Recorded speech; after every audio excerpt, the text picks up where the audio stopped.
Don't just exist. Live a life that counts. Don't merely exist. Live intentionally, because life is far too sacred to be lived by accident. There is a reason you are here. There is a reason God gave you this particular life, placed you in this generation, brought certain people across your path, and gave you gifts, experiences, opportunities, and even the difficult seasons you've walked through. You are not here simply to take up space. You are here to make a difference. Maybe you don't know exactly what your purpose is yet. Maybe you're still searching. Maybe you've spent years wondering, God, what am I supposed to do with my life? But don't believe for a moment that your life has no meaning simply because you haven't figured everything out. Sometimes purpose doesn't arrive like lightning. Sometimes it unfolds one faithful step at a time. When purpose begins to become clear, something changes inside you. Passion begins to take shape. And when passion takes hold of your soul, you don't need an alarm clock to convince you to get out of bed. Something deeper calls you. Something inside you says, get up. There is still something God wants you to do. There are people you haven't encouraged yet. There are prayers you haven't prayed yet. There are lives you haven't touched yet. There are things God may still want to accomplish through you. So don't waste your life simply counting the days. Make the days count. Spend your life adding, not subtracting. Multiply what God has placed in your hands. Never divide people. Don't spend your life tearing others down so you can feel taller.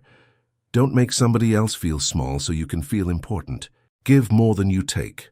Love more than you criticize. Encourage more than you discourage. Forgive more than you hold grudges. And wherever you go, leave something good behind you. Leave people better than you found them. Leave rooms lighter because you entered them. Let somebody breathe a little easier because they talked to you. Let somebody believe again because you reminded them that God has not forgotten them. You don't have to be famous to make a difference. You don't have to stand on a stage.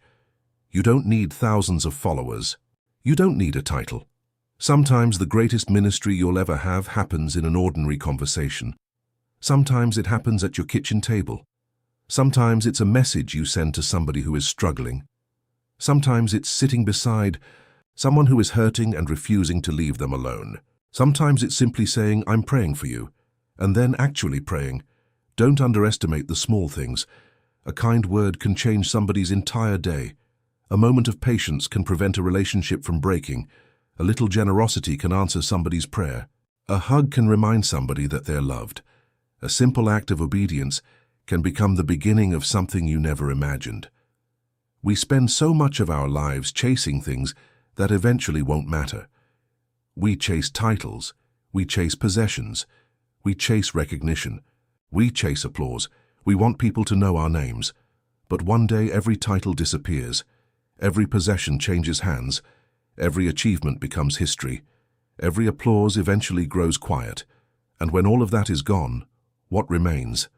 The life you actually lived. Not the life you posted.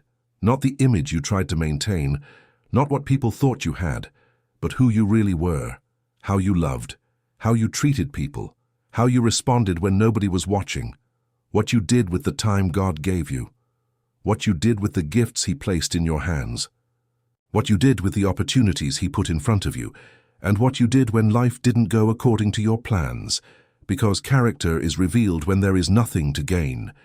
Faith is revealed when there is no applause. And love is revealed when loving someone costs you something. My friend, don't wait until you're lying on your deathbed to realize that you were too busy living to actually live. Don't wait until tomorrow to tell someone you love them. Don't keep postponing the dream God placed in your heart because you're waiting for everything to be perfect. Don't spend your entire life waiting for the right time. You may discover that the right time was simply now. You have today. This breath, this moment, these people, this opportunity.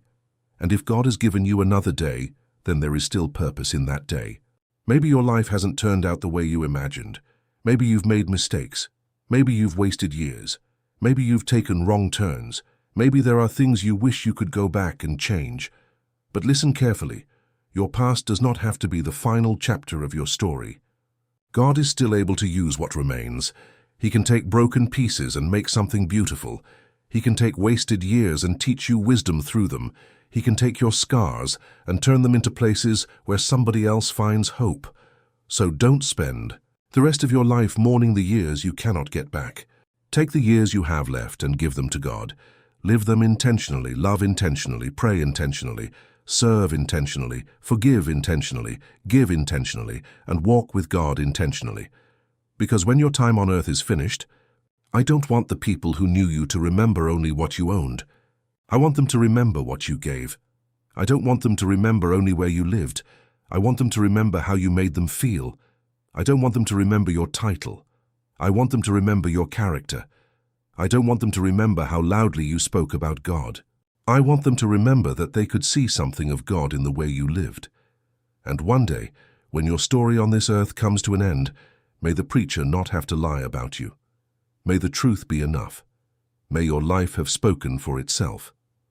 May there be people sitting in that room who can say, "She helped me. He prayed for me. She encouraged me when I wanted to give up. He showed me what forgiveness looked like. She loved me when I wasn't easy to love. He pointed me back to Jesus." What a legacy. Not a building, not a bank account, not a collection of trophies. A life that mattered, a life that added, a life that multiplied, a life that brought light into dark places, a life that made people feel seen, a life that left fingerprints of love everywhere it went. And most importantly, a life surrendered to God. So today ask yourself, why am I here? What has God placed in my hands? Who has He placed in my path? What can I give? Who can I encourage? Who can I forgive? Who needs to hear that they are not forgotten? And what can I do today that will still matter long after today is gone? Don't merely exist. Live with purpose. Live with courage. Live with compassion. Live with faith. Live with your heart open. Give more than you take.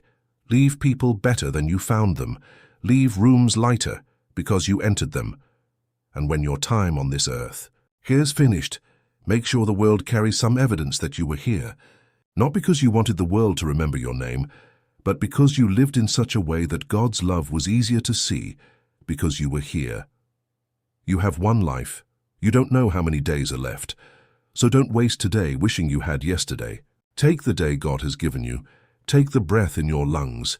Take the people He has placed around you. Take the gifts He has entrusted to you, and give them back to Him.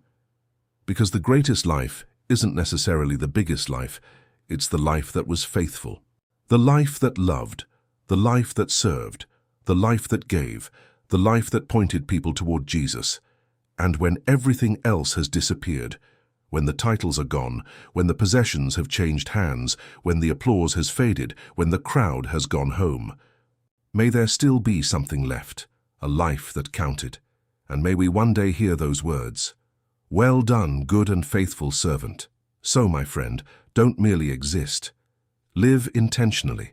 Your life is sacred. Your time is precious. Your story isn't over. And if God has given you another day, there is still something beautiful you can do with it.